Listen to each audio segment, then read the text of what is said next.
আগুনে পুড়ছে বাংলাদেশ। আর এই তপ্ত পরিবেশে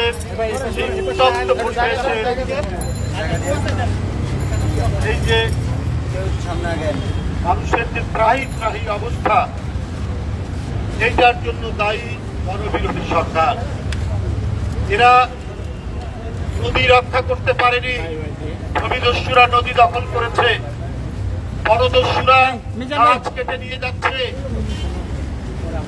অন্যায়ভাবে অবৈধভাবে দেশের প্রখ্যাত বিজ্ঞানী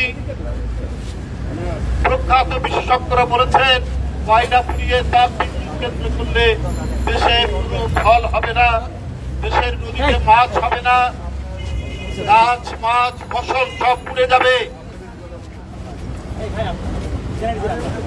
বন্ধুরা, আজকে বাংলাদেশের সমুদ্রের উপকূল এলাকায় আর নারিকেল ধরে না, ফল ধরে না। কুয়াকাটা কলাপাড়ায় তাপ বিদ্যুৎ কেন্দ্র, রামপাল বাগেরহাটে কয়লা পুড়িয়ে তাপ বিদ্যুৎ কেন্দ্র। আমাদের বিশ্বাস, আমাদের অক্সিজেন হচ্ছে সুন্দরবন, সেই সুন্দরবনকে পুড়িয়ে দেওয়া হচ্ছে, উজাড় করে দেওয়া হচ্ছে।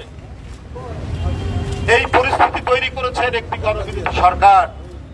তাই আজকে উত্তপ্ত হয়ে উঠেছে বাংলাদেশ, নদীমাতৃক বাংলাদেশ, খাল বিল নদীতে ভর্তি বাংলাদেশ।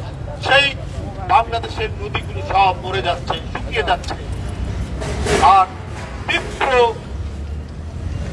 গরমে সারা বাংলাদেশের মানুষ দগ্ধ হচ্ছে, মনে হচ্ছে আগুনে পুড়ছে।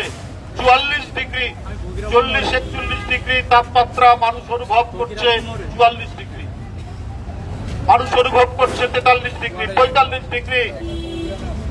ঢাকার ইতিহাসে, বাংলাদেশের ইতিহাসে এই সাহারা মরুভূমির মতো এই টেম্পারেচার, এত উষ্ণতা আর কখনো আসেনি।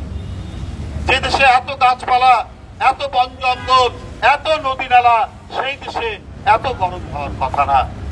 শুধু সরকারের লুটেরা নীতি, সরকারের জমি দখলের নীতি, সরকারের নদী দখলের নীতির কারণেই আজকে এই অবস্থা।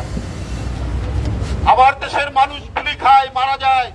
লালমনির হাট এখন কসাইখানা, লালমনির হাট মনে হচ্ছে একটি বন্দোবস্ত। একদিন পর পর বিএসএফ গুলি করে বাংলাদেশি মানুষকে হত্যা করছে। সেইখানে শেখ হাসিনার প্রতিবাদ নাই, সেইখানে তিনি মাথা নিচু করে থাকেন, আর দেশের মানুষকে তিনি দম বন্ধ করে আগুনে পুড়িয়ে মারার ব্যবস্থা তিনি করছেন। এই তপ্ত অবস্থার মধ্যে রাস্তাঘাট এখনো অনেকটা জনশূন্য, অথচ স্কুল, প্রাইমারি স্কুল, কলেজগুলো শনিবারের দিন খোলা রাখছে।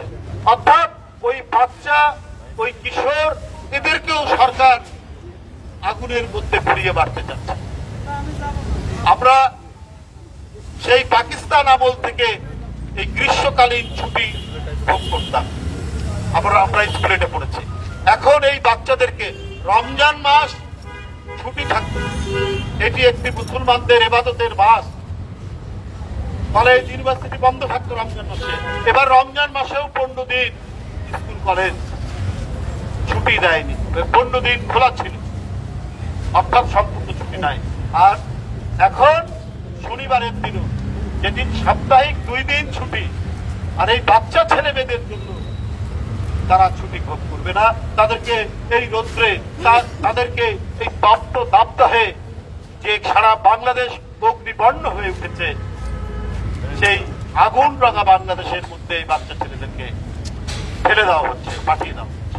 এটা একটা গণদুশ্মন সরকার না হলে এটা করতো না, একটা গণবিরোধী সরকার না হলে এই নীতি তারা গ্রহণ করতো না।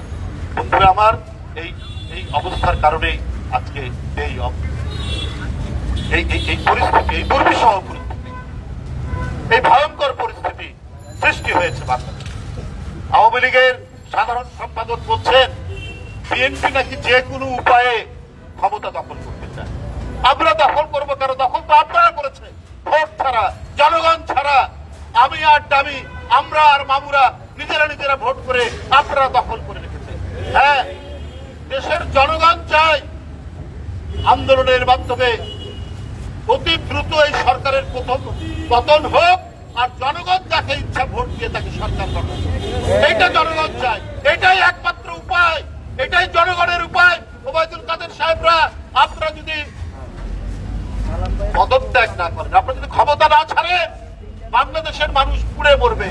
বাংলাদেশের মানুষের খাবার পানি পাবে না, চাল পাবে না, চিনি পাবে না, আটা পাবে না, লবণ পাবে না। যে পরিস্থিতি এখন সারা বাংলাদেশে, মানুষ ধুকতে ধুকতে তাদের জীবন চলে যাবে। এই কারণেই মানুষ চায় একটা উপায় ক্ষমতা আওয়ামী লীগের ছাড়তে হবে, সেটি হলো সরকারের পদত্যাগ।